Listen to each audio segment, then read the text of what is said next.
நீங்கள் எனக்காக ஜெபித்து வருகிறீர்கள். உங்களுக்கு நன்றியுள்ளவனாக இருக்கிறேன். ஆகவே நீங்கள் தொடர்ந்து எனக்கு ஜெபிக்கத்தக்கதாக கர்த்தருக்கு சித்தமானால் இன்று இரவிலே இந்த கூட்டம் முடித்த உடனே நேராக வீட்டுக்கு போய் ட்ரெயின் புறப்பட்டு நாளைக்கும் மறுநாளிலும் ஆந்திர பிரதேசம் குண்டூர் என்ற இடத்துல 2 நாட்கள் கூட்டம் இருக்கிறது. ஆகவே தயவு செய்து வெற்றிநகர் சபையார் என்னுடைய இந்த ஊழியங்களுக்காக ஜெபிக்கும்படியாக மிகுந்த மனத்தாழ்மையாய் நான் கேட்டுக்கொள்கிறேன். நாம் அப்போஸ்தலர் நடபடிகள் புத்தகத்தை படித்து வருகிறோம். 2ஆம் அதிகாரம் 14ஆம் வசனம் முதல் 38ஆம் வசனம் வரை ஒரு நீண்ட பகுதி தான், இருந்தாலும் படிக்கலாம். அப்போஸ்தலர் நடபடிகள் 2ஆம் அதிகாரம் 14ஆம் வசனம் முதல் 38ஆம் வசனம் வரை. அப்பொழுது பேதுரு 12 கூட நின்று அவர்களை நோக்கி உரத்த சத்தமாய், யூதர்களே, எருசலேமில் வாசம் பண்ணுகிற ஜனங்களே, நீங்கள் எல்லாரும் அறிந்து கொள்வீர்களாக, என் வார்த்தைகளுக்கு செவி கொடுங்கள். நீங்கள் நினைக்கிறபடி இவர்கள் வெறி கொண்டவர்கள் அல்ல. பொழுது விடிந்து 3ஆம் மணி வேளையாயிருக்கிறது. தீர்க்கதரிசியாக யோவேலினால் உரைக்கப்பட்டபடியே இது நடந்தேறுகிறது. கடைசி நாட்களில் நான் மாம்சமான யாவர் மேலும் என் ஆவியை ஊற்றுவேன். அப்பொழுது உங்கள் குமாரரும் உங்கள் குமாரதிகளும் தீர்க்க தரிசனம் சொல்லுவார்கள். உங்கள் வாலிபர் தரிசனங்களை அடைவார்கள். உங்கள் மூப்பர் சொப்பனங்களை காண்பார்கள். என்னுடைய ஊழியக்காரர் மேலும் என்னுடைய ஊழியக்காரிகள் மேலும் அந்நாட்களில் என் ஆவியை ஊற்றுவேன். அப்பொழுது அவர்கள் தீர்க்க தரிசனம் சொல்லுவார்கள். அல்லாமலும் உயர வானத்திலே அற்புதங்களையும் தாழ பூமியிலே இரத்தம் அக்கினி புகைக்காடாகிய அதிசயங்களையும் காட்டுவேன். கர்த்தருடைய பெரிதும் பிரகாசமான நாள் வரும் முன்னே சூரியன் இருளாகும், சந்திரன் இரத்தமாகவும் மாறும். அப்பொழுது கர்த்தருடைய நாமத்தை தொழுது கொள்ளும் எவனோ அவன் ரட்சிக்கப்படுவான் என்று தேவன் உரைத்திருக்கிறார். இஸ்ரவேலரே, நான் சொல்லும் வார்த்தைகளை கேளுங்கள். நீங்கள் அறிந்திருக்கிறபடி நசரனாகிய இயேசுவை கொண்டு தேவன் உங்களுக்குள்ளே பலத்த செய்கைகளையும் அற்புதங்களையும் அடையாளங்களையும் நடப்பித்து அவைகளினாலே அவரை உங்களுக்கு வெளிப்படுத்தினார். அப்படி இருந்தும் தேவன் நிர்ணயித்திருந்த ஆலோசனைப்படியையும் அவருடைய முன்னறிவின்படியையும் ஒப்பு கொடுக்கப்பட்ட அந்த இயேசுவை நீங்கள் பிடித்து அக்கிரமக்காரர்களுடைய கைகளினாலே சிலுவையில் ஆணியடித்து கொலை செய்தீர்கள். தேவன் அவருடைய மரண உபாதைகளின் கட்டை அவிழ்த்து அவரை எழுப்பினார். அவர் மரணத்தினால் கட்டப்பட்டிருக்க கூடாதிருந்தது. அவரை குறித்து தாவீது, கர்த்தரை எப்பொழுதும் எனக்கு முன்பாக நிறுத்தி நோக்கி கொண்டிருக்கிறேன். நான் அசைக்கப்படாதபடி அவரின் வலது பார்சத்தில் இருக்கிறார். அதனாலே என் இருதயம் மகிழ்ந்தது, என் நாவு களி கூர்ந்தது, என் மாம்சமும் நம்பிக்கையோடு தங்கியிருக்கும். என் ஆத்துமாவை பாதாளத்தில் விடீர், உம்முடைய பரிசுத்தர் அழிவை காண ஒட்டீர். ஜீவ மார்க்கங்களை எனக்கு தெரியப்படுத்தினீர். உம்முடைய சன்னிதானத்திலே என்னை சந்தோஷத்தினால் நிரப்புவீர் என்று சொல்கிறான். சகோதரரே, கோத்திர தலைவனாகிய தாவீதை குறித்து நான் உங்களுடனே தைரியமாய் பேசுகிறதுக்கு இடம் கொடுங்கள். அவன் மரணமடைந்து அடக்கம் பண்ணப்பட்டான். அவனுடைய கல்லறை இந்நாள் வரைக்கும் நம்மிடத்தில் இருக்கிறது. அவன் தீர்க்கதரிசியாயிருந்து உன் சிங்காசனத்தில் வீற்றிருக்க மாம்சத்தின்படி உன் சந்ததியிலே கிறிஸ்துவை எழும்ப பண்ணுவேன் என்று தேவன் தனக்கு சத்தியம் பண்ணினதை அறிந்தபடியால் அவன் கிறிஸ்துவனுடைய ஆத்மா பாதாளத்திலே விடப்படுவதில்லை என்றும் அவருடைய மாம்சம் அழிவை காண்பதில்லை என்றும் முன்னறிந்து அவர் உயிர்த்தெழுதலை குறித்து இப்படி சொன்னான். இந்த இயேசுவை தேவன் எழுப்பினார். இதற்கு நாங்கள் எல்லாரும் சாட்சிகளாக இருக்கிறோம். அவர் தேவனுடைய வலது கரத்தினாலே உயர்த்தப்பட்டு பிதா அருளிய வாக்குத்தத்தின்படி பரிசுத்த ஆவியை பெற்று நீங்கள் இப்பொழுது காண்கிறதும் கேட்கிறதும் ஆகிய இதை பொழுந்தறினார். தாவீது பரலோகத்துக்கு எழுந்து போகவில்லையே, நான் உம்முடைய சத்துருக்களை உமக்கு பாதபடியாக்கி போடும் வரைக்கும் நீர் என் வலது பார்சத்தில் உட்காரும் என்று கர்த்தர் என் ஆண்டவருடனே சொன்னார் என்று அவனே சொல்லியிருக்கிறான். ஆகையினால் நீங்கள் சிலுவையில் அறைந்த இந்த இயேசுவையே தேவன் ஆண்டவரும் கிறிஸ்துவுமாக்கினார் என்று இஸ்ரவேல் குடும்பத்தார் யாவரும் நிச்சயமாய் அறிய கடவர்கள் என்றான். இதை அவர்கள் கேட்டபொழுது இருதயத்திலே குத்தப்பட்டவர்களாகி பேதுருவையும் மற்ற அப்போஸ்தலரையும் பார்த்து, சகோதரரே, நாங்கள் என்ன செய்ய வேண்டும் என்றார்கள். பேதுரு அவர்களை நோக்கி, நீங்கள் மனந்திரும்பி ஒவ்வொருவரும் பாவ மன்னிப்புக்கென்று இயேசு கிறிஸ்துவின் நாமத்தினாலே ஞானஸ்நானம் பெற்றுக்கொள்ளுங்கள். அப்பொழுது பரிசுத்தாவின் வரத்தை பெறுவீர்கள். நன்றி சகோதரரே. பிரியமானவர்களே, அப்போஸ்தலர் நடபடிகள் 2ஆம் அதிகாரத்திலே ஆவியானவர் திருச்சபை விசுவாசிகள் மேல் வரும்போது திருச்சபை பிறந்ததை நாம் வாசிக்கிறோம். வால்யூம் கொஞ்சம் கூட்டு தம்பி. Hello hello hello. ஆகவே பெந்தகோஸ்தே என்ற நாளில் தான் ஆவியானவர் வந்தார். பெந்தகோஸ்தே என்பது யூதர்களுடைய பண்டிகையில் ஒன்று. லேவியராகமம் 23ஆம் அதிகாரத்தில் ஆண்டவர் 7 விதமான பண்டிகைகளை குறித்து இவர்களுக்கு பேசியிருக்கிறார். அதிலே 4வது பண்டிகை, முதல்ல பஸ்கா பண்டிகை, புளிப்பில்லாத அப்ப பண்டிகை, முதற் பலன் பண்டிகை, பிறகு இந்த பெந்தகோஸ்தே பண்டிகை வருகிறது. இதை கழித்து 4 மாத இடைவெளி கழித்து தான் மீதி 3 பண்டிகைகளும் வரும். சரியா? முதல்ல வருகிறது பஸ்கா. கிறிஸ்து நமக்காக பஸ்காவாக மரித்தார். புளிப்பில்லாத அப்ப பண்டிகை. ஆகவே கர்த்தரை நினைவு கூறக்கூடிய அந்த பஸ்காவை கொண்டாடுகிற நாம் துர்குணம், பொல்லாப்பு என்னும் புளிப்பில்லாத அப்பத்தோட பண்டிகையை ஆசரிக்க வேண்டும். கர்த்தருடைய பந்தியில் பங்கு பெறும்போது பாவத்தை அகற்றிவிட்டு பங்கு பெற வேண்டும். 3வது, இந்த மக்கள் முதற் பலன் பயிர் விளையும் போது அதில் முதற் கதிரை கொண்டு வந்து அசைவாட்டுவார்கள். என்ன காண்பிக்கிறார்கள்? நீர் முதற்கனியை கொடுத்திருக்கிறீர், திரளான அறுவடை பின்னாலே வருகிறது. அது எதை காண்பிக்கிறது? கிறிஸ்துனுடைய உயிர்த்தெழுதல். கிறிஸ்து மரித்தோரிலிருந்து உயிரோடு எழுந்ததுனாலே நாமும் உயிர்த்தெழுவோம் என்ற நம்பிக்கை. திரளான அறுவடை பின்னாலே இருக்கிறது. 4வது, இந்த பெந்தகோஸ்தே பண்டிகை. இது வாரங்கள். இதுவும் அறுப்பின் பண்டிகை தான். அறுவடை. நம்ம எல்லாம் பொங்கல் கொண்டாடுறாங்கல்ல, அதே போல இவர்கள் பெந்தகோஸ்தே 50. பெந்தகோஸ்தே என்றால் 50 என்ற அர்த்தம். 50th டே, 50வது நாளிலே இவர்கள் 2 அப்பங்கள். அந்த அப்பங்களிலே புளிப்பு இருக்கும். நான் கடந்த வாரத்தில் உங்களுக்கு காண்பித்தேன், புளிப்பு இருக்கும்.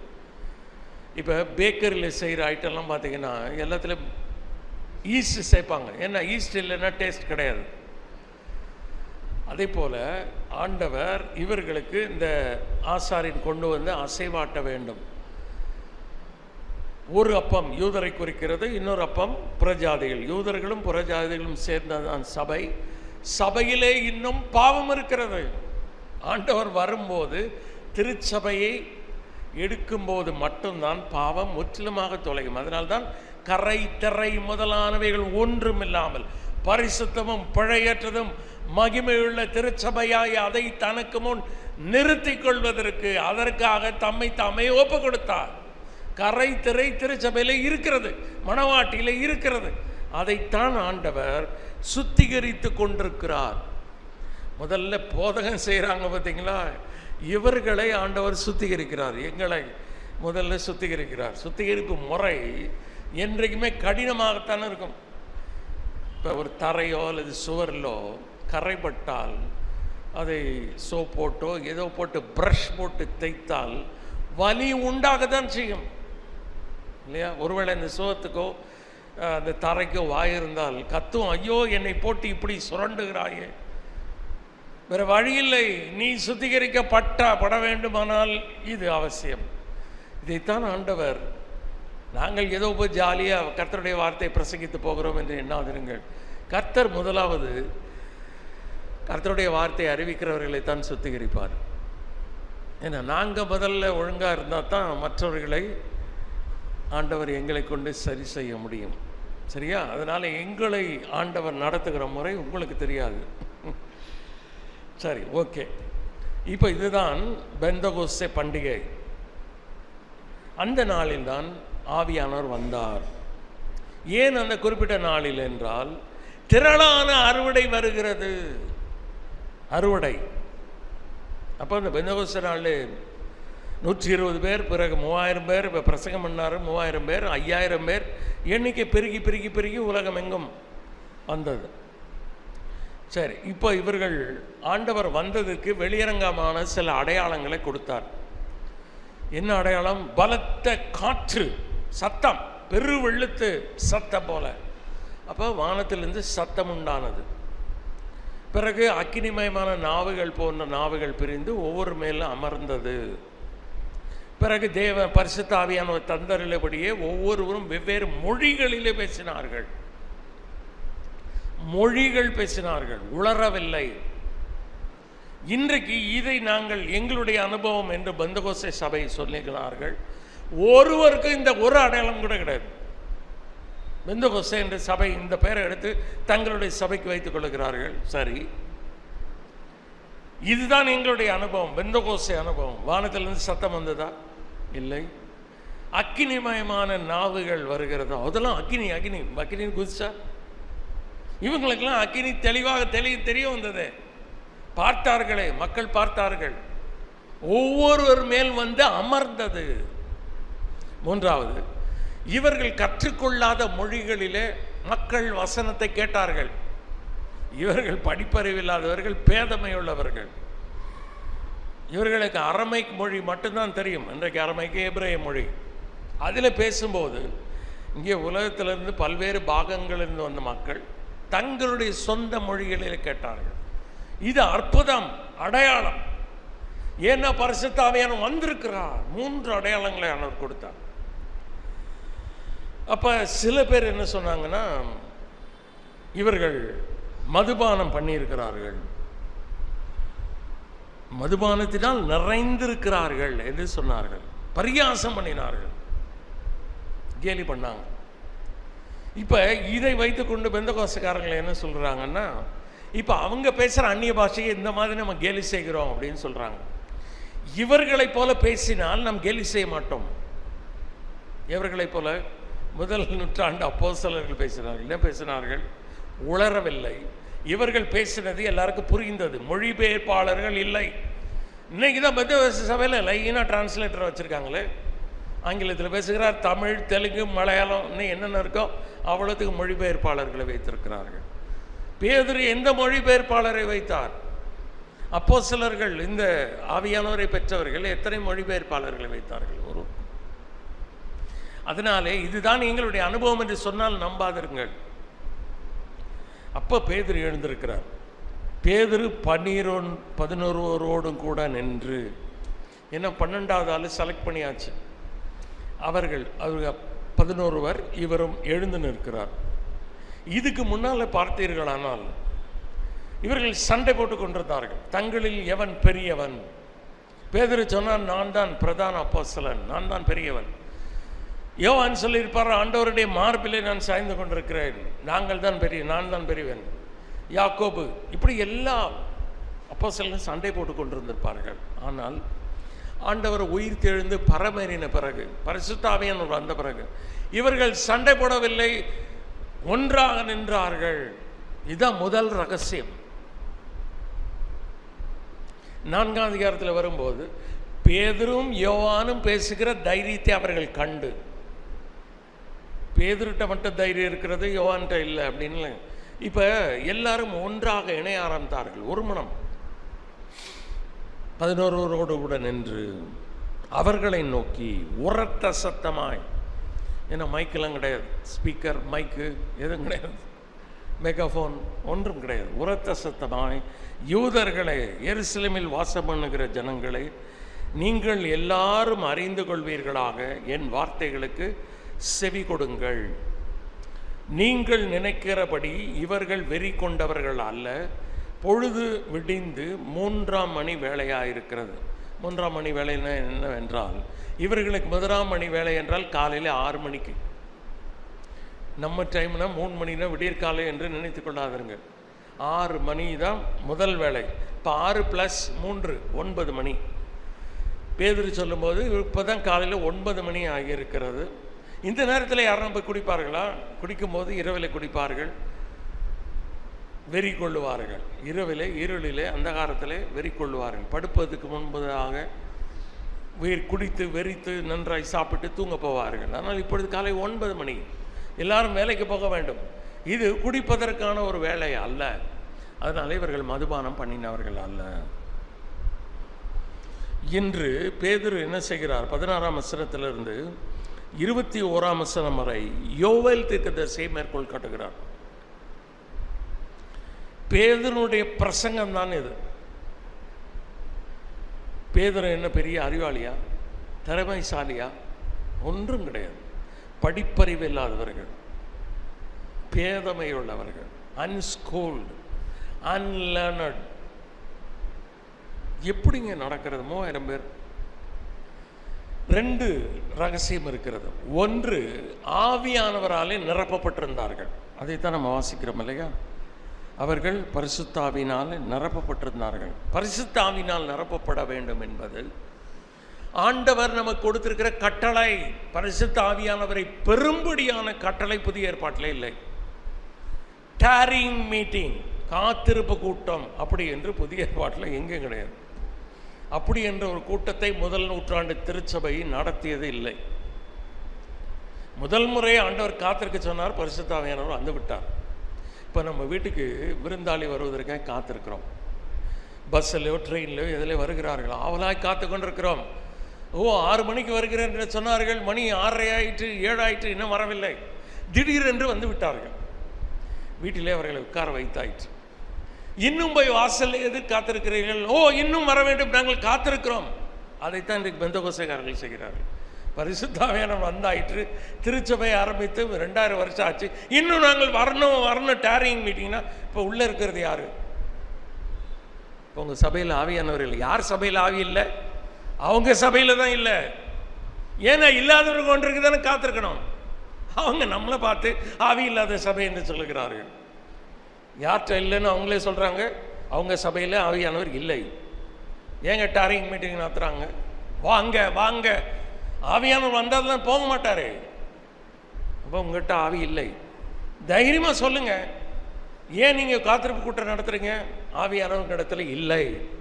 இல்லாத ஒருவர் வருவதற்காக காத்திருக்க எங்கிட்ட ஏற்கனவே இருக்கிறார், நாங்கள் காத்திருக்க வேண்டிய அவசியம் இல்லை. முதல்ல நமக்கு தைரியம் வேண்டும். என்ன தைரியம் இருக்கணும்? நம்ம இந்த மாதிரி ஒரு இன்னைக்கு நடக்கிற ஃபேஷன் சினிமா ஷோ, இதை வைத்துக்கொண்டு இதுதான் ஆவியானவர் என்று நாம் தவறாக நினைத்து கொண்டிருக்கிறோம். காரணம் என்னவென்றால், நாம் வேதத்தை படிப்பதை விட இந்த மீடியாக்களை பார்க்கிறத நம்ம இன்றைக்கு நிறைய செய்கிறோம். வேதத்தை படித்தால் இது தவறு என்று பார்த்த மாத்திரத்தில் தெரியும்.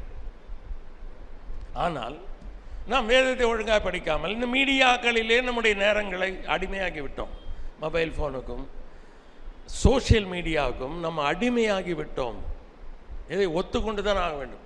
இதுதான் இதனுடைய பிரச்சனைக்கு காரணம். நம்மளால தைரியமாய் அவர்களை எதிர்கொள்ள முடியவில்லை. ஐயா, வேதத்தில் எங்கே இருக்கிறது காண்பீங்கள். காத்திருப்பு கூட்டம் ஏங்க நடத்துறீங்க, ஏன் காத்திருக்கிறீங்க? ஆவியானவர் வரலையா, உங்கள்கிட்ட இல்லையா? கேட்டு பாருங்க, அவங்க யோசிப்பார்கள். நாங்கள் காத்திருக்கிறதில்லை, ஏனென்றால் ஏற்கனவே ஆவியானவர் எங்களிடத்தில் இருக்கிறார். வந்திருக்கிற உறவினருக்காக நான் போய் ஏன் காத்திருக்க வேண்டும்? இல்லை. பிரியமானவர்களே, ஆவியானவரால் நிரப்பப்பட்டிருக்கிறார்கள். ஆனால் ஆவியானவர் பெற்ற நாம் நிரப்பப்பட வேண்டும். நிரப்பப்படுதல் என்றால் கட்டுப்படுத்தப்படுதல், பீங் கண்ட்ரோல்டு. தொடர்ந்து கட்டுப்படுத்தப்பட்டு கொண்டே இருங்கள். அதான் நிரப்பப்பட்டதனுடைய அர்த்தம். நிரப்பப்படுதல் என்றால் கட்டுப்படுத்தப்படுதல் என்ற அர்த்தம். இன்றைக்கு ஆவியானவரால் நிறைந்திருக்கிறோம் என்று சொல்லி கட்டுப்பாட்டை இழக்கிறார்கள் மக்கள், அலங்கோலமாக இருக்கிறார்கள். அதுக்கு பேர் நிறைவு கிடையாது. கட்டுப்பாடு. பெண்கள் ஆபாச உடை அணிந்திருக்கிறார்கள் என்றால் அவர்கள் ஆவியினால் நிரப்பப்பட்டவர்கள் அல்ல. குதிச்சு குதிச்சு உடம்புல மேலே இருக்க ட்ரெஸ் எல்லாம் பார்க்குது. ஆவியானவர் அப்படியே செய்வார். தகுதியான வஸ்திரத்தினாலும் தங்களை அலங்கரிக்க வேண்டும் என்று ஆவியானவர் எழுதி வைத்திருக்கிறார். அப்போ அந்த ஆவியினால் நிறைந்திருக்கிறேன்னு சொல்லி நீ அலங்கோலமாக இருக்கிற அப்படின்னு சொன்னால் ஆவியானவருடைய நிறைவா? கேட்கணும். மக்களை பார்த்து கேட்டு பாருங்க. இந்த மாதிரி 4 வசனத்தை கோட் பண்ணி உங்ககிட்டயே வர மாட்டாங்க. தகுதியான வஸ்திரத்தினாலும் நாணத்தினாலும் தேவ பக்தியுள்ள ஸ்ரீகள் என்று சொல்லிக் கொள்ளுகிற ஸ்ரீக்கு ஏற்ற விதமான நற்கிரிகளினாலும் தங்களை அலங்கரிக்க வேண்டும். இதான் ஆவியானவர் சொல்லியிருக்கிற வார்த்தை. நீங்கள் இப்படியெல்லாம் ட்ரெஸ் பண்ணிட்டு ஆகாபாசமாக ஓடி நடனம் ஆடிட்டு சினிமாவில் ஆடுற மாதிரி ஆடிட்டு பரிசுத்த ஆவியானவருடைய நிறைவு என்று சொன்னால் எப்படி ஏற்றுக்கொள்வது? ஏற்றுக்கொள்ள முடியாது.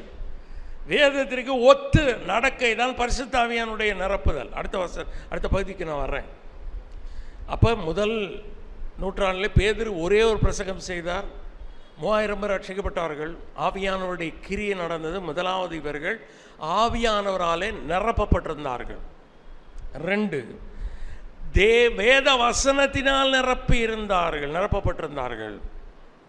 இப்போ நம்ம வாசித்த இந்த பகுதியில் எத்தனை வசனங்களை பேதுரு மேற்கோள் காட்டுகிறார். அவர் பவுலை போல கமாலியல் பாதப்படியிலே சிஸ்டமேட்டிக்காக படித்தவர் அல்ல. பவுல் புதிய ஏற்பாட்டிலே நிறைய மேற்கோள்கள் காட்டுகிறார் என்றால் அவர் கிரமமாக படித்தவர், ஆண்டவராலே பயிற்சி வைக்கப்பட்டவர். ஆனால் பேதுரு ஆண்டவரிடத்திலிருந்து மற்றும் கற்றுக்கொண்டவர். மற்றபடி மீன் பிடிக்கிற தொழில் தான் தெரியும். ஆனால் பாருங்கள், நான் இப்போ வாசித்த 17 21 வசனங்கள் வரை யோவேல் 2ஆம் அதிகாரம் 28 32 வசனங்கள் வரை இருந்து அப்படியே எடுத்து மேற்கோள் காட்டுகிறார். பிறகு 25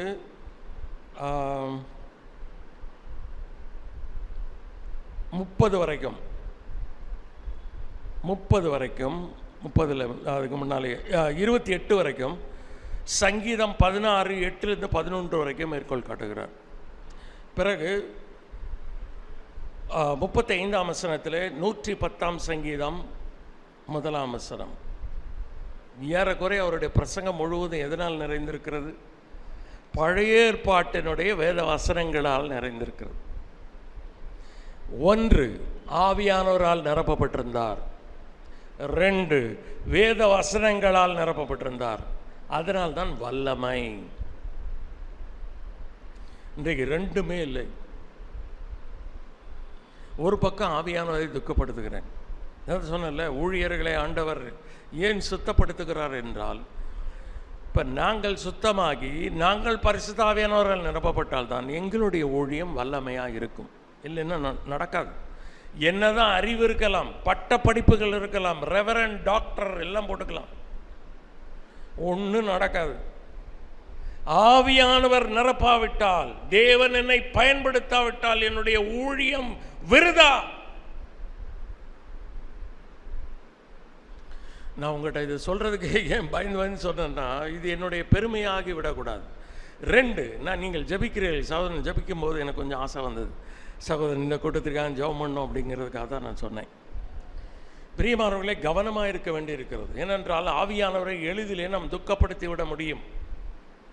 பவுல் அதனால் தான் சொல்லுகிறார், ஆவியினால் நிறைந்து என்று 5:18 எழுதுவதற்கு முன்னாலே 4ஆம் அதிகாரத்தில் நீங்கள் மீட்கப்படும் நாளுக்கென்று முத்திரையாக பெற்ற தேவனுடைய பரிசுத்த ஆவியை துக்கப்படுத்தாதிருங்கள். என்னெல்லாம் துக்கப்படுத்தும் என்று அவர் வசனங்களை எழுதுகிறார். சகல விதமான கசப்பு, கோபம், மூர்க்கம், கூக்குரல், தூஷணம், மற்ற எந்த துர்க்குணமும் உங்களை விட்டு நீங்க கடவது. பொய் சொல்லாதிருங்கள், திருடாதிருங்கள் என்றெல்லாம் பல காரியங்களை ஏன் பவுல் சொல்லுகிறார்? இதெல்லாம் பரிசுத்த ஆவியை துக்கப்படுத்தும். பரிசுத்த ஆவியை துக்கப்படுத்துவதும் பரிசுத்த ஆவியினால் நிரப்பப்படுவதும் ஒரே நேரத்தில் நடக்காது. அவர் யார்? பரிசுத்த ஆவியானவர். அசுத்தமான இடத்துல அவருக்கு வேலை இல்லை. சரியா? அப்ப நான் எவ்வளவு தூரம் என்னை சுத்திகரிக்கிறேனோ அவ்வளவாய் ஆவியானவர் என்னை கட்டுப்படுத்துவார். சரியா? இது ஒரு மேஜிக் கிடையாது. ஏதோ போய் கைத்தட்டி ட்ரம் அடிச்சு கைத்தட்டி கத்தி கோஷம் போட்டு. நான் ஏற்கனவே உங்களுக்கு பல முறை சொல்லியிருக்கிறேன். ஒரு தம்பி என் கூட வேலை செஞ்சார். அவர் சொன்னார், அவர் வேலை செய்கிற இடத்துல கெட்ட வார்த்தை பேசுவார். பெந்தகோஸ்தே போகிற சபைக்கு போகிற தம்பி. அப்போ இவங்க இந்துக்கள்லாம் எங்கிட்ட பிடிச்சிட்டு வருவாங்க. சார் பாருங்கள் சார், இவன் கூட சர்ச்சுக்கு போகிறான் சார், கெட்ட வார்த்தை பேசுகிறான் சார். என்னப்பா கெட்ட வார்த்தை பேசுகிற? அது இன்னொன்று தெரியல சார். சபைக்கு நான் போன உடனே அந்நிய பாஷை, ஆவினால் நிறைந்த அந்நிய பாஷை பேசுகிறேன். வேலைக்கு வந்தோடனே கெட்ட வார்த்தை பேசுகிறேன். இது என்ன ஆவி? ஒரே ஆவியானவர் ரெண்டே பேச வைப்பார? எனக்கு தெரிந்து சபைக்குள்ளே போய் கைத்தட்டி ஆரவாரித்து அந்நிய பாஷை பேசுகிற அநேக பெண்கள் கூட வெளியில் வந்து கெட்ட வார்த்தை பேசுவார்கள். இது ஆவியானுடைய செயல் அல்ல, ஆவியானுடைய நிறைவும் அல்ல.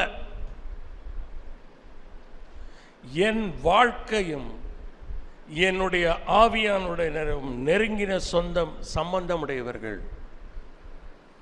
ஆவியானவராலே நிரப்பப்பட வேண்டும் என்றால் என்னுடைய மாம்சத்தின் கிரியைகள், நாம் ஆவியினால் நிரப்பப்பட வேண்டுமானால், ஆவியினால் நடத்தப்பட வேண்டுமானால், அந்த ஆவியினாலே மாம்சத்தின் கிரியை அழித்து போட வேண்டும். அப்பதாங்க ஆவியானவர் என்ன நிரப்ப முடியும்? மாம்சம் இருக்கிற இடத்துல ஆவியானவருக்கு இடமில்லை, ஆவியானவர் இருக்கிற இடத்துல மாம்சத்திற்கு இடமில்லை. மாம்சம் எங்கே தலை தூக்குகிறதோ அங்கே ஆவியானவருடைய நிறைவு இல்லை. அதனால தான் சுத்திகரிப்பு அவசியம். அதிக நேரம் நம்முடைய வார்த்தைகள், நம்முடைய சிந்தனைகள், நம்முடைய செயல்கள், நம்முடைய நடவடிக்கைகள், நம்முடைய மனப்பான்மைகள் எல்லாவற்றிலும் கவனமாக இருக்க வேண்டும். எல்லாவற்றிலும் சுத்திகரிப்பு அவசியம். இதை செய்தால்தான் ஆவியானவருடைய நிறைவு வரும்.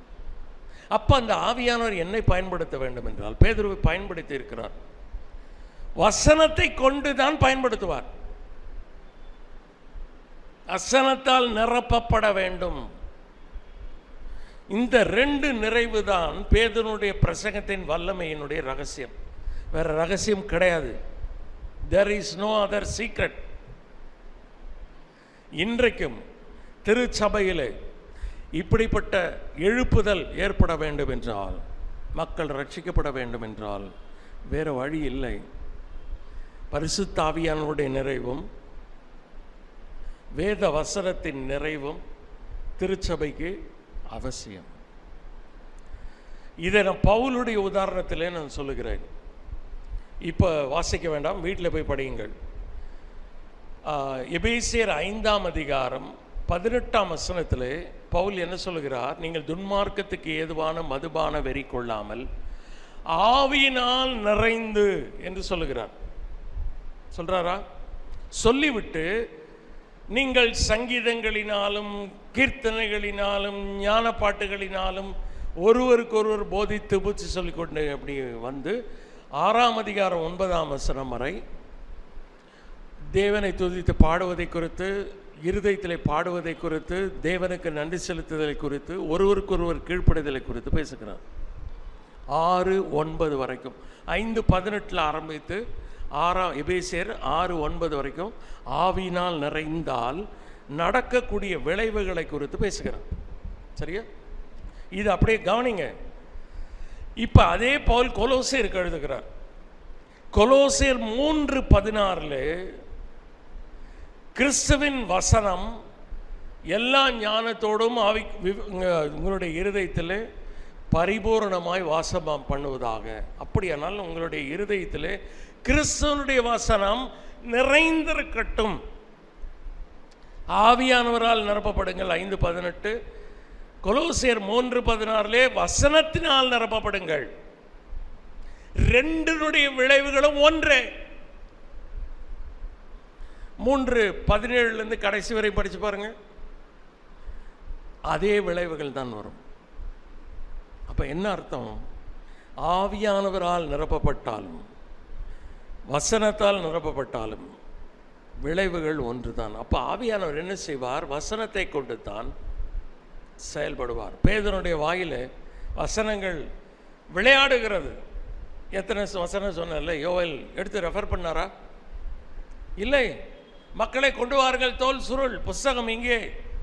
யோவேல் 2ஆம் அதிகாரம் 28. அப்பெல்லாம் இந்த மாதிரி அதிகார பிரிவு கிடையாது, வசன பிரிவுகள்லாம் கிடையாது. இன்றைக்கு நான் சொல்லுகிறேன், அப்போஸ்தலர் நடபடிகள் சகோதரன் உடனே எடுக்கிறார், நீங்கள் எல்லாரும் எடுக்கிறீர்கள், நான் எடுக்கிறேன், எளிதாக முடிகிறது.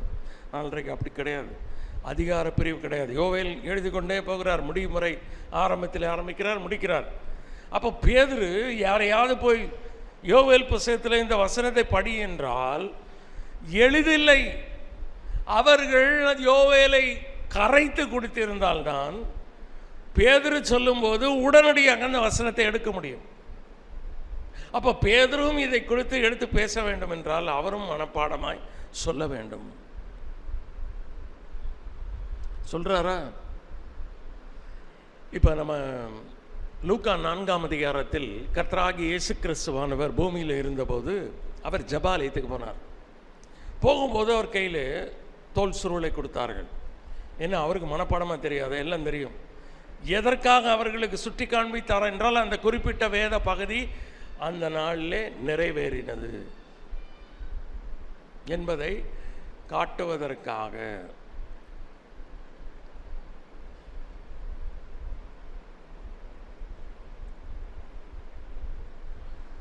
அப்போ அதை வாசிச்சுட்டு சுருட்டி அவங்க கையில் கொடுத்துட்டார். இன்றைக்கு உங்கள் கண்கள் காண இந்த வசனம் நிறைவேறியது. ஏசாயா 61ஆம் அதிகாரத்தை ஆண்டவர் மேற்கோள் காட்டுகிறார். ஆண்டவருக்கு மனப்பாடமாக தெரியும், அதனால தான் அவர் அந்த பகுதியை எடுக்கிறார். இவருக்கும் மனப்பாடமாக தெரிந்தது. எப்படி வசனத்தை கொட்டுறார் பார்த்தீங்களா? கடைசி நாட்களில் நீங்கள் இவங்கள் குடித்திருக்கிறார்கள் என்று நினைக்கிறீர்கள் யூதர்களே, எருசலேமில் உள்ள ஜனங்களே. இப்பொழுதுதான் காலையில் 9 மணி.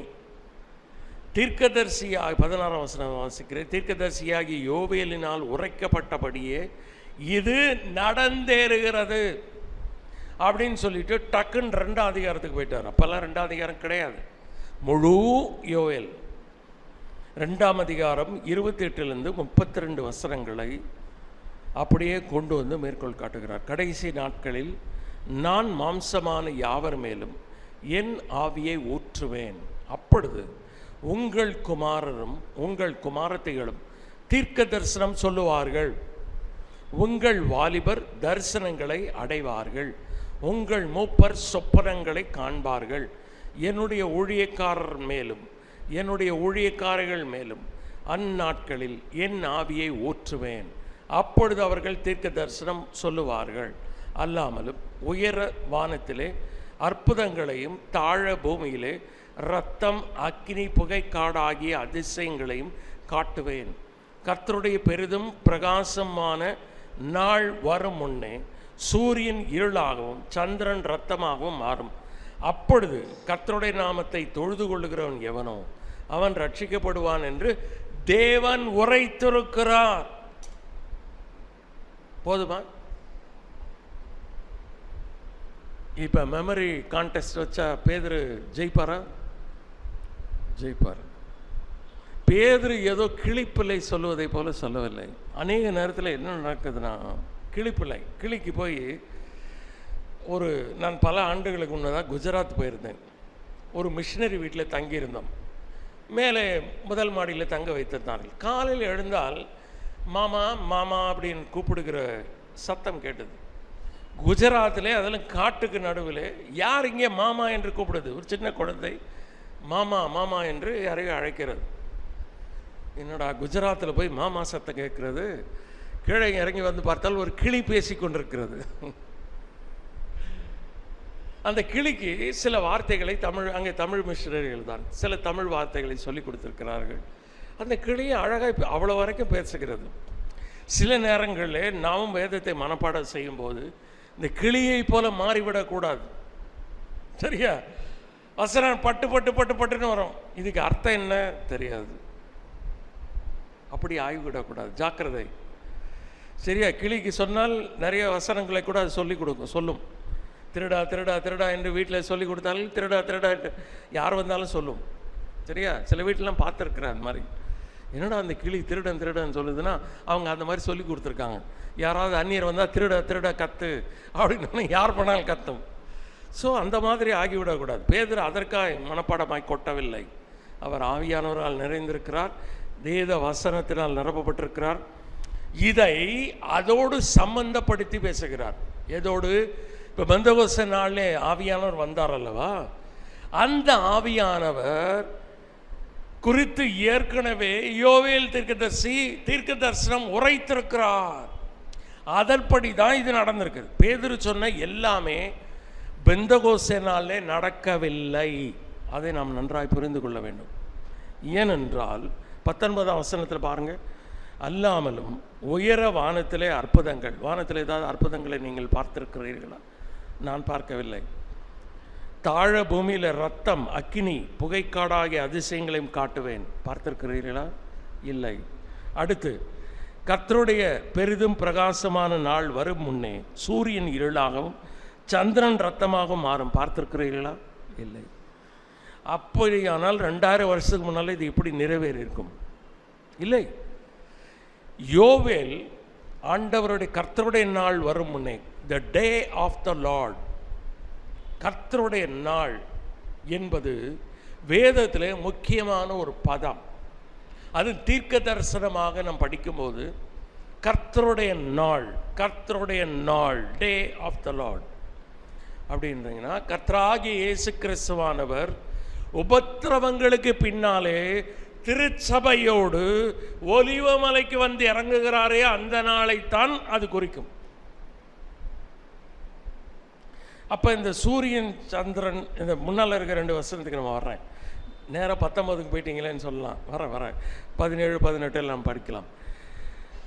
வெளிப்படுத்தின விசேஷம் 7ஆம் அதிகாரம், நீங்கள் யாரா படிங்க, 12லேருந்து 14 வரைக்கும் பாருங்கள். கிட்டத்தட்ட இந்த 2 சொன்னது அப்படியே நிறைவேறுகிறதாக நாம் படிக்கலாம். வெளிப்படுத்தின விசேஷம் 7ஆம் அதிகாரம் 12லேருந்து 14 வசனங்கள் வரை. ஆமேன். எங்கள் தேவனுக்கு துதியும் கனமும் ஞானமும் இல்லை 7 பிரதர், 6, 6ஆம் அதிகாரம் 6ஆம் அதிகாரம் 12 முதல் 14 வசனங்கள் வரை. அவர் 6ஆம் முத்திரை உடைக்க கண்டேன். 6ஆம் முத்திரை 7ஆம் முத்திரையோடு முடியுது. நல்ல கவனிங்க. 7ஆம் முத்திரை உடைக்கும் போது என்ன ஆகுதுன்னா, 7 எக்காலங்கள் கொண்ட தூதர்கள் வர்றாங்க. அப்போ அந்த புஸ்தகத்தை 7 முத்திரைகளால் தான் முத்திரைத்திருக்கிறார். 6ஆம் முத்திரை 7ஆம் முத்திரை உடைக்கும் போது எல்லாம் முடிந்தது. அப்போ அதுக்கு முன்னால் என்ன ஆகுது, 6ஆம் முத்திரை உடைக்கிற போது கண்டேன், இதோ பூமி மிகவும் அதிர்ந்தது. இப்போ அதிர்வதை போல அல்ல, அப்போ அதிர்ச்சியே வேற, மிகவும் அதிர்ந்தது. சூரியன் கருப்பு கம்பளி போல கருத்தது. இன்னைக்கு நடக்கிறதா, இது வரைக்கும் நடந்திருக்கிறதா? இல்லை, கருப்பு கம்பளி போல இல்லை. அப்புறம் சந்திரன் ரத்தம் போல ஆயிற்றா? இல்லை. அத்திமரமானது பெருங்காற்றினால் அசைக்கப்படும் போது அதன் காய்கள் உதிர்கிறது போல வானத்தின் நட்சத்திரங்களும் பூமியிலே விழுந்திருக்கிறதா? இல்லை. வானமும் சுருட்டப்பட்ட புஸ்தகம் போல் விலகி போயிட்டதா? மலைகள் தீவுகள் யாவும் தங்கள் இடங்களை விட்டு அகன்று போயின. இது பிறகு என்ன ஆனது என்று பார்க்கலாம். பூமியின் ராஜாக்கள். போதும். இப்ப பாருங்க, இதுதான் இந்த 2வது பார்ட்டினுடைய தீர்க்க தரிசனம். இப்ப இது யோவேல் என்றைக்கோ சொன்னாலும் இன்னும் நிறைவேறவில்லை, பார்ஷியல். அப்ப முன்னால் இருக்கிற 2 பகுதி தான் பார்ஷியலா ஃபுல்ஃபில் ஆயிருக்கு. இதெல்லாம் இன்னும் கூட நிறைவேறவில்லை. அப்படியானால் வேதத்திலே நாம் ஏசாயா படிக்கும் போது கூட படித்தோம், ஒரு சில தீர்க்க தரிசனங்கள், அதான் 2 வார்த்தை சொன்ன ஞாபகம் இருக்கா உங்களுக்கு? Fourth telling, then fourth telling. Fourth டெல்லிங்னா அப்பொழுது ஏசாயா சொல்லுகிறார், சேரிகளின் கர்த்தர் உரைக்கிறது என்னவென்றால், இப்பொழுது நீங்கள் இப்படி இருக்கிறீர்கள், மனம் திரும்புங்கள் சொல்லுவார்.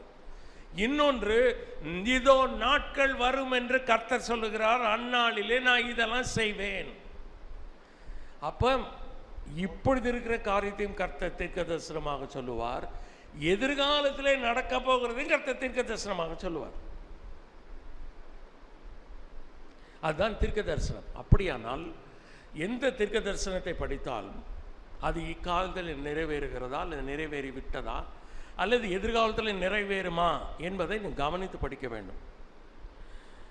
சரியா? இதெல்லாம் எப்போ நிறைவேறும் என்று வெளிப்படுத்தின விசேஷம் 7ஆம் அதிகாரத்தில் தெளிவாக நமக்கு விளக்கம் கொடுக்கப்பட்டிருக்கிறது.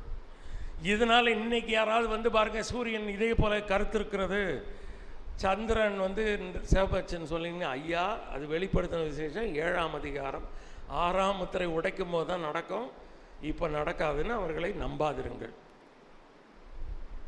ஒரு பகுதியை புதிய ஏற்பாடு விளக்கும் போது அந்த விளக்கத்தை தான் நம்ம எடுத்துக்கொள்ள வேண்டும். சரியா? வேறு யாரு விஞ்ஞான ரீதியாக கூட நமக்கு விளக்கம் கொடுத்தாலும் பயப்பட வேண்டிய அவசியம் இல்லை. சரி, அப்ப எதுக்கு சொல்றாரு அப்படின்னா, நீங்க நினைக்கிற மாதிரி இவர்கள் குடித்தவர்கள் அல்ல, வெறித்தவர்கள் அல்ல. யோவேல் தீர்க்கதரிசியில் சொல்லப்பட்ட தீர்க்க தரிசனம் உரைக்கப்பட்டபடியே இது நடந்தேறுகிறது கடைசி நாட்களில் என்று சொல்லுகிறார். இந்த கடைசி நாட்கள் என்று நாம் சொல்லும்போது ஆண்டவருடைய வருகையின் கடைசி நாள் என்று நாம் எண்ணக்கூடாது. எப்படி பிரதர் சொல்றீங்க? பூர்வ காலங்களில் பங்கு பங்காகவும் வகை வகையாகவும் நம்முடைய பிதாக்களுக்கு தீர்க்கதரிசிகள் மூலமாய் திருவுளம் பற்றின தேவன் இந்த கடைசி நாட்களில் தம்முடைய குமாரன் மூலமாக திருவுளம் பற்றின. அப்போ ஆண்டவர் இயேசு கிறிஸ்து மூலமாய் தேவன் நம்மோடு பேசின அந்த நாளையே இந்த கடைசி நாட்களில் என்று வேதம் அழைக்கிறது. கர்த்தராகிய இயேசு கிறிஸ்து மூலமாய் பிதா நம்மிடத்தில் பேசும்போது ஏற்கனவே 2000 வருஷம் ஆயிடுச்சு. அப்போ 2000 வருஷத்துக்கு முன்னாலே என்னதான் இந்த கடைசி நாட்களில். கடைசி நாள் எப்போ ஆரம்பித்தது? கர்த்தராகிய இயேசு கிறிஸ்து வரும்போதே ஆரம்பித்து விட்டது. அப்போ நம்ம கடைசி நாட்களின் கடைசி க்ஷணப்பொழுதில் இருக்கிறோம். தேவனை பொறுத்தவரையிலும் அப்போவே கடைசி நாள் ஆரம்பித்து ஆகிவிட்டது. சரியா? ரைட். அப்போ கடைசி நாட்களில் நான் மாம்சமான யாவர் மேலும் என் ஆவியை ஊற்றுவேன். இதில் இன்னொன்று நம்ம கவனிக்கணும்.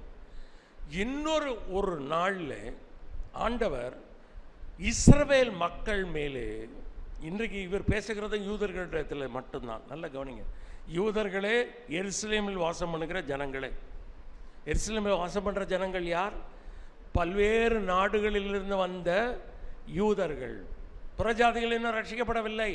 ரட்சிக்கப்பட்ட 3000 பேர் யூதர்கள், பிறகு 5000 பேர் யூதர்கள், 8ஆம் அதிகாரத்திலே சமாரியர்கள், 10ஆம் அதிகாரத்திலே புறஜாதிகள். அப்போ இங்கே யாரு? அதனால தான் யோவேல டைரக்டாக கோட் பண்ணுறார். ஏன்னா அவர்களுக்கு வேதவசனம் தெரியும். புறஜாதிகள் இருந்தால் இது என்ன தீர்க்க தரிசனம்? யோவேலா எங்கே இருக்குது அந்த புஸ்தகம் தெரியாது. ஆனால் இவர் நேர கோட் பண்ணும்போது அவர்களுக்கு தெரியும். கடைசி நாட்களில் மாம்சமான யாவர் மேலும் என்றால் யூதர்கள் மேலே அப்படின்னு எடுத்துக்கணும்.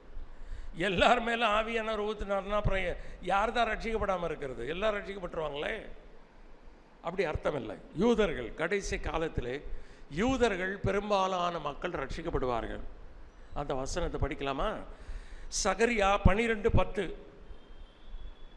சகரியா 12:10. இன்றைக்கு யூதர்கள் ரட்சிக்கப்படவில்லை, ஆனால் ஒரு நாளிலே ரட்சிக்கப்படுவார்கள்.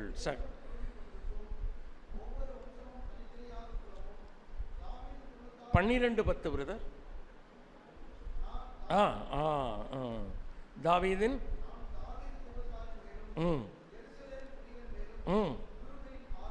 கிருபையின் ஆவியும் ஊற்றுவேன். யார் மேலே? தாவீதின் குடும்பத்தார் மேலும் எருசலேமின் குடிகள் மேலும் ஆவியை ஊற்றுவேன். அது ஒரு காலத்தில் நடக்க போகுது. அப்போதான் என்ன செய்வாங்கன்னா, அப்பொழுது அவர்கள் தங்கள் குத்தின என்னை நோக்கி பார்த்து புலம்புவார்கள். அன்றைக்கு ஆவியானவரை அவர்கள் மேல் ஊற்றுவேன். அப்போதான் அவர்கள் கண்கள் திறக்கப்பட்டு என்னை நோக்கி புலம்புவார்கள். பத்திரவ காலத்தில் நடக்க போகிற சம்பவம் அதெல்லாம் நடக்க போகிறது. ஆனால் அந்த ஆவியானவர் தான் இப்போ இறங்கியிருக்கிறார். அதை தான் யோவேலிருந்து அவர் மேற்கோள் காட்டுகிறார். நான் மாம்சமான யாவர் மேலும் என்றால் புறஜாதிகள் உள்ளடக்கம் கிடையாது. ஏன் கேளுங்க, இப்போ எல்லார் மேலும் ஆவியானவர் ஊற்றப்பட்டால், நீங்கள் பெந்தகோஸ்தேக்காரங்களை இன்றைக்கு நடக்கிற அனுபவமாக எடுத்தால் எல்லாருமே விசுவாசிகள் ஆகிவிடுவார்களே. சொல்லுங்க, பதில் சொல்லுங்க. ஆவியானவர் யாருக்கு இருக்கிறாங்களோ அவங்க யாரு? விசுவாசிகள். இப்போ உலகத்தில் எல்லாரும் ரட்சிக்கப்பட்டுருவார்கள். அதை குறிக்காத இந்த வசனம் யூதர்களுக்கு பேசுகிறதுனாலே, யோவேலிலே ஆண்டவர் யூதர்களுக்கு பேசினதுனாலே இது கடைசி காலத்தில் நம்ம வாசித்த 12:10 நிறைவேறும். அப்போ ஏன் இதை சொல்லுகிறார் என்றால், அந்த ஆவியானவர் தாங்க இப்போ வந்திருக்காரு. அன்றைக்கு ஊற்றுவேன், எல்லார் மேலே ஊற்றுவேன்னு சொன்னார். பார்த்தீங்களா, எங்க மேலே ஊற்றி இருக்கிறார். எல்லார் மேலே ஊற்றல. அன்னைக்கு பெந்தகோஸ்தே பண்டிகைக்கு வந்தால் எல்லார் மேலே தேவன் ஆவியானவரை ஊற்றினாரா? இல்லை. அந்த 120 பேர் மேலே மட்டும்தான் இறங்கினார் ஆவியானவர். நல்லா தெரிஞ்சுக்கிட்டீங்களா? அவர்களும் யூதர்கள் தானே. மாம்சமான யார் மேலும் எல்லார் மேலும் ஊற்றுவார் என்றால் எல்லார் மேலேயும் ஊற்றிருந்தால் யார் ரட்சிக்கப்பட வேண்டிய அவசியம் இல்லை. எல்லாம் டக்கு டக்குன்னு ரட்சிக்கப்பட்டுருவாங்க. அது தேவனுடைய திட்டம் அல்ல. இன்னைக்கு பெந்தகோஸ்தேக்காரங்க மனம் திரும்ப வேண்டாம், பாவம் கர்த்தராகிய இயேசு கிறிஸ்துவை விசுவாசிக்க வேண்டாம், சிலுவை நோக்கி பார்க்க வேண்டாம், இங்கே ஆவியானவருக்கு காத்திருந்த அவர் எங்கள் மேலே வந்து அந்நிய பாஷையை பற்றினா நாங்கள் தேவனுடைய பிள்ளைகள் நினைக்கிறாங்க. இல்லை, பேதுரு அதை தான் முடிச்சு, சகோதரர் நாங்கள் என்ன செய்யணும், நீங்கள் மனம் திரும்புங்கன்றாரு. சொல்கிறாரா? அப்போ மாம்சமான யாவர் மேலும் என்று சொல்லும்போது அது அன்றைக்கு பெந்தகோஸ்தேனாலே நிறைவேறின தீர்க்க தரிசனம் அல்ல. ஏன் அன்றைக்கு நிறைவேறினால் மாம்சமான அன்றைக்கு இருந்த மக்கள் மேலேயாவது ஃபுல்லாக இறக்கி இருக்கணும், ஊற்றி இருக்க வேண்டும். ஊற்றினாரா? இல்லை. அப்பொழுது என் குமாரரும் உங்கள் குமாரரும் உங்கள் குமாரத்திகளும் தீர்க்க தரிசனம் சொல்லுவார்கள், உங்கள் வாலிபர் தரிசனங்களை அடைவார்கள், ஒவ்வொரு சொப்பனங்களை காண்பார்கள். என்னுடைய ஊழியக்காரர் மேலும் ஊழியக்காரர்கள் மேலும் அந்நாட்களில் என் ஆவியை ஊற்றுவேன், அப்பொழுது அவர்கள் தீர்க்க தரிசனம் சொல்லுவார்கள். இதெல்லாம் ஒரு காலத்தில் யூதர்கள் மேலே பலிக்கப் போகிறது. யூதர்கள் இன்றைக்கு ஆண்டவரை புறக்கணித்திருக்கிறார்கள். சரியா? இவர் எங்களுடைய மேசியா அல்ல, வருவதற்காய் காத்திருக்கிறார்கள். வந்துட்டு 2000 வருஷம் ஆச்சு, போய்விட்டார், இன்னும் வருவார். இப்போ பெந்தகோஸ்தேக்காரர்கள் ஆவியானவர் ஏற்கனவே வந்த பிறகும் இன்னும் வரல காத்திருக்கிறது போல இந்த யூதர்களும் ஆண்டவர் அவருடைய மேசியா வந்து சிலுவையில் பாடுபட்டு மரித்து அடக்கம் பண்ணப்பட்டு உயிரோடு எழுந்து பரமேறின பின்பும் இன்னும் மேசியா வரணும் முட்டிக்கிட்டு இருக்காங்க. செவுத்தில் போய் முட்டுகிறார்கள். வெயிலிங் வால், புலம்பலின் சுவர் இன்றைக்கும் செஞ்சிட்ருக்காங்க. ஐயா, உங்களுக்கு 2000 வருஷத்துக்கு முன்னாலே வந்துட்டார், நீங்கள் அவரை அறியாமல் சிலுவையில் அறைந்தீர்கள், அவர் பரமேறி விட்டார், 2000 ஆண்டுகள் ஆகிறது. அப்போ பார்த்தீங்களா எதுக்காக அப்போ இது நிறைவேறினதாக பேதர் கொண்டு வர்றார் அப்படின்னா, ஒரு காலத்தில் இது நடக்க போகிறது. அந்த ஆவியானவர் இப்போ வந்திருக்கிறாரு. அதனால தான் ஒரு சில பேர் மேலே ஆவியானவர் ஊற்றி இருக்கிறார். அவர்கள் இப்படிப்பட்ட அந்நிய பாஷை பல்வேறு மொழிகளை பேசுகிறார்கள். இது நிறைவேறுதல்னா இன்னைக்கு சூரியன் சந்திரன் நட்சத்திரம் எல்லாம் மாறி இருக்கணும். புகைக்காடு எங்க ஆயிருக்கு உண்மையால? சரியா? முதல் பாட்டை மட்டும் சொல்லுவாங்க, எங்க பாருங்க வாலிபர் தரிசனத்தை காட்டுறாங்க. என்ன தரிசனம் காட்டுறாங்க? எல்லாம் டான்ஸ்ல ஆடிட்டு இருக்காங்க இன்னைக்கு வாலிபர்கள்லாம். அதை கண்டிச்சு பேசுறா சண்டைக்கு வராங்க. எங்கள் சரியா? அதனால வஞ்சிக்கப்படாதிருங்கள். ஒரு நாள் ஆவியை ஊற்றுவார், இஸ்ரவேல் மேலே ஊற்றுவார். அன்றைக்கு தான் இந்த வாலிபர்கள் இப்படி மாறுவாங்க. யூத் ரிவைவல் நடக்கும். இப்போ நம்ம மத்தியிலும் வாலிபர்கள் உயிர் மீட்சி அடையணும்னா ஒரே வழி, ஆவியானவரால் நிரப்பப்பட வேண்டும், வேத வசனத்தால் நிரப்பப்பட வேண்டும். 2 நடந்ததுன்னா வாலிபர்கள் மத்தியில் எழுப்புதல். பேதுரு பிரசங்கித்தார் அல்லவா? சரி, அப்பொழுது எந்த வசனத்துக்கு வந்திருக்கேன்? 21ஆம் வசனத்துக்கு வந்திருக்கேன். அப்பொழுது எப்பொழுது கர்த்தருடைய பெரிதும் பிரகாசம் உள்ள நாள் வரும் முன்னே சூரியன் இருளாகவும் சந்திரன் இரத்தமாக மாறும். அப்பொழுது கர்த்தருடைய நாமத்தை தொழுது கொள்ளுகிறவன் எவனோ அவன் ரட்சிக்கப்படுவான். அந்த நாளிலே நிறைய யூதர்கள் ரட்சிக்கப்படுவார்கள். அவர்கள் மெய்யான தேவனை தொழுது கொள்ள ஆரம்பிப்பார்கள். அதுவரைக்கும் அந்தி கிறிஸ்துவை வழிபட்டு வந்தார்கள் உபத்திரவ நாட்களிலே. அவன்தான் மேசியா, அவன்தான் கடவுள். ஆனால் அவர்களுடைய கண்கள், ஆண்டவர் ஆவியானவரை ஊற்றுவார். இந்த 12:10 வாசித்தோம்ல, அப்போ அவர்களுடைய கண்கள் திறக்கப்படும். தங்கள் உருவ குத்தினவரை நோக்கி பார்த்து தலைச்சன் பிள்ளைகளுக்காக புலம்புவதை போல புலம்புவார்கள். உருவ குத்தினவரை நோக்கி புலம்புவது மட்டுமல்ல, அவரை தொழுது கொள்வார்கள், அவரை நோக்கி கூப்பிடுவார்கள். தமிழில் தொழுது கொள்வார்கள் என்று சொல்லப்பட்டிருக்கிறது. இங்கிலீஷில் கால் அப்பான் த லார்ட், ஆண்டவரை நோக்கி கூப்பிடுவார்கள். ஆண்டவருடைய முறை எப்பயுமே ஒண்ணுதாங்க. மனிதன் தன்னுடைய முயற்சினால் இல்லை, தன்னுடைய நற்கிரியைகளினால் அல்ல, தன்னுடைய தான தர்மத்தினால் அல்ல, தன்னால் ரட்சிக்கப்பட முடியாது. தான் ஒரு பாவி. சிலுவையில் அறையப்பட்ட கர்த்தராகிய இயேசு கிறிஸ்துவை நோக்கி கூப்பிடும்போது அவன் ரட்சிக்கப்படுவான். இந்த காலத்தில் மட்டுமல்ல, உபத்திரவ காலத்திலும் அதே தான். அந்த உபத்திரவ காலத்துக்குரியதை தான் இங்கே சொல்றாரு.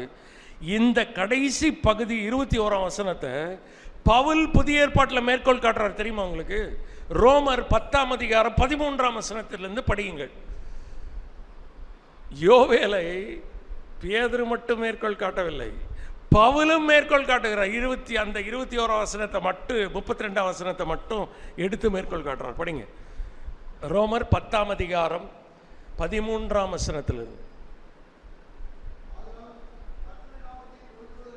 எவனும் ரட்சிக்கப்படுவான். இப்போ பார்த்தீங்களா, இதே தான் இங்கே பேதுரு சொல்கிறாரு. பேதுரு எங்கேருந்து எடுத்தார்? யோவேல் 2 அதிகாரம் 32 வசனம். அதே காரியத்தை பவுல் எடுத்து பேசுகிறார். இங்கே பேதுரு சொல்லும்போது ஆண்டவர் கடைசி நாட்களில் மாம்சமான யாவர் மேலும் ஆவியை ஊற்றுவார், அப்பொழுது கர்த்தருடைய நாமத்தை தொழுது கொள்ளுகிறவன் ரட்சிக்கப்படுவான் அப்படின்னு சொன்னாரா? அந்த வசனம் கடைசி காலத்துக்கு மட்டும் இல்லை, புதிய ஏற்பாட்டில் புறஜாதிகளும் அப்படித்தான் ரட்சிக்கப்படுவார்கள். பவுல் அதை அப்படியே இன்னொரு அப்ளிகேஷனுக்கு கொண்டு போயிட்டார். சரி, அந்த பகுதிக்கு வந்துட்டு முடிக்கலாம். கர்த்தர் சித்தமான அடுத்த முறை நம்ம மீதி பகுதியை படிக்கலாம். நான் ரொம்ப குழப்பலன்னு நினைக்கிறேன் உங்களை, இல்லையா? 10 அதிகாரத்துக்கு வாங்க. இங்கே ரோமர் 10 கொண்டு வந்துட்டாரா? ஆதலால் கர்த்தருடைய நாமத்தை தொழுது கொள்ளுகிற எவனும் ரட்சிக்கப்படுவான். பவுல் என்ன பண்ணுவார்னு இந்த ரோமருக்கு எழுதின நிருபத்தில் கேள்வி கேட்பார், பதிலை அவரே சொல்லுவார். எதிரிகள் என்னெல்லாம் கேள்வியை கொண்டு வருவாங்கன்னு எதிர்பார்த்து எழுதுவார், பதில் சொல்லுவார். கேள்வி கேட்பார், பதில் சொல்லுவார். இப்படி தான் ரோமருக்கு எழுதின நிருபம் ஃபுல்லாகவே இருக்கும். பாருங்கள், அடுத்த ஒரு கேள்வி, அவரை விசுவாசியாதவர்கள் எப்படி அவரை தொழுது கொள்வார்கள்? ஐயா பவுலே, கர்த்தருடைய நாமத்தை தொழுது கொள்கிற எல்லாரும் ரட்சிக்கப்படுங்கன்னு சொன்னீங்க, அவரை நம்பாதவங்க எப்படி அவரை தொழுது கொள்வார்கள்? பதில், அவரை குறித்து கேள்விப்படாதவர்கள் எப்படி விசுவாசிப்பார்கள்? பிரசங்கிக்கிறவன் இல்லாவிட்டால் எப்படி கேள்விப்படுவார்கள்? அனுப்பப்படாவிட்டால் எப்படி பிரசங்கிப்பார்கள்? சமாதானத்தை குறிப்ப ஏசாயிலிருந்து கொண்டு வந்தார்.